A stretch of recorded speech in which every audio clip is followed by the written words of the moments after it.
And the House of Representatives has called for the removal of the Inspector General of Police, Ibrahim Idris. This comes after a vote of no confidence was passed on the police chief. The vote followed a motion of urgent public importance moved by Abubakar Tamburam, representing Kano. The House at plenary urged President Buhari to replace the IGP with a more professional police officer. Now joining us in the studio to discuss this latest call by the lawmakers is the National Coordinator, Democracy Vanguard, Adeola Soetan. Thanks for joining us.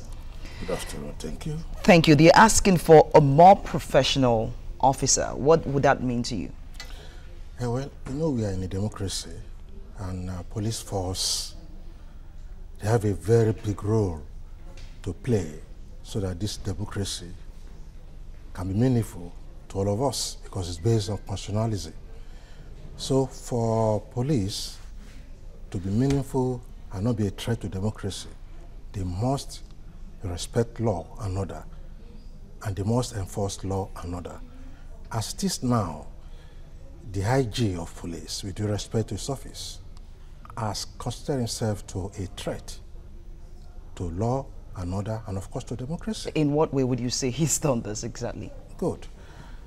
You can see that when the unfortunate human carnage in Benin came up, a Galelo of Mietala was reported to have openly claimed on BBC Hausa Service that his group, was responsible for the retaliation because anti-grazing law was imposed on them, according to him, in Benin State. Up till now, the Galolo is working free, not even being invited. And of course, a law has been promulgated, which has passed through processes. No matter who is aggrieved, the best you can do is mass protest, not individual terrorism or group terrorism. Or at best, you go to court.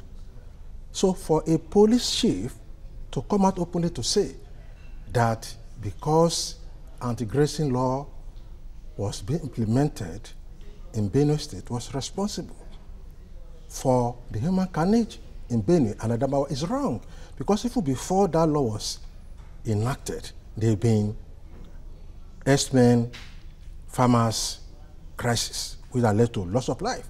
So when you look at the temperament and of course the understanding of the police chief of his role within the context of democracy and good governance, I think he has failed woefully to that extent. So you're thinking that he's taking sides instead of, being objective here? And it's now, he's taking sides, it's obvious. And I also put to you, just as Galolo is working free of charge, you have Afebua Kaze, who issued a statement on behalf of his boss or principal. So what is the meaning that politically somebody wanted? No proper invitation? Of course, you have a lot of crises everywhere. That should be the immediate, response of the police. But you can see the way they mess up the whole thing. The man you declare wanted was there yesterday. See banters, everybody smiling, mix up somewhere. At that level, you see, it's like he doesn't know. He's feeling that maybe his role is just a comedian, which is not. Because for a national police to declare somebody wanted, you know what that means. So when you now knit all this together, you start to wonder, are we back to 1983, during the notorious reign of the late IGP Adeola, or are we back to 2014? I was in Osogbo for the election. Then I was surprised that if police can be like this, then there's a problem. Because the hotel I lodged, I said they are not police, but they were in police uniform. They were smoking different kinds of anything, chanting. By the time we were going, I had to park along, and I had to write the commissioner of police in Osun there, and happily he responded. In fact, they were being driven in a PD bus that time. So if a change government is coming this way and you have this kind of IGP, it means nothing has changed. So do you think that the House of Representatives can even be, the voice can be strong enough to have him removed for reasons? I mean, they have their reasons. Do you think the voice can be very strong enough to have him removed, or is it just going to blow away after some time? Well, it's long overdue. You know why? We are going to election period, and we must have a distinguished police chief to give everybody confidence that this election is going to run free and fair.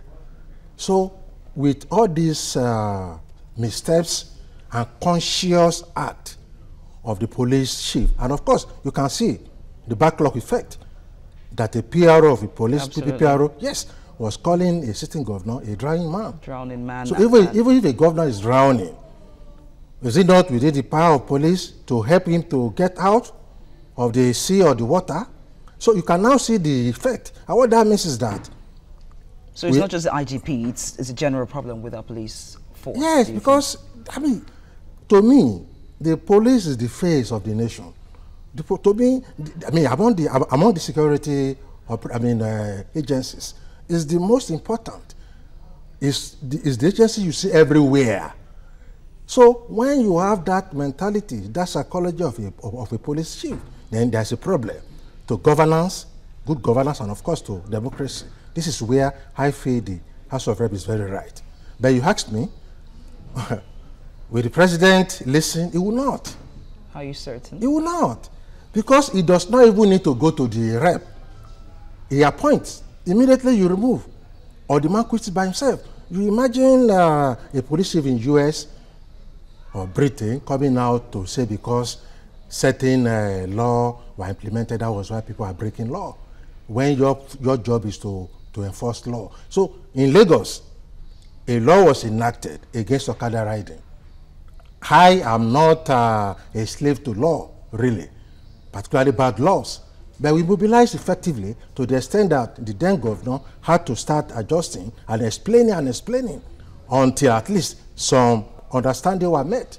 So you cannot come out and say you are not going to be doing selective enforcement of any law that places you. So when that law was enacted in Lagos, so do you now would have expected Okada riders to start smashing cars, to start killing people because they didn't like the law? So and you expect the commissioner of police in Lagos to say, okay, Okada are killing people because Okada riders are smashing cars because that law is bad or is wrong. So much to talk about, but we'll have to leave it here. Adeola Soetan, National Coordinator, Democracy Vanguard, we appreciate you.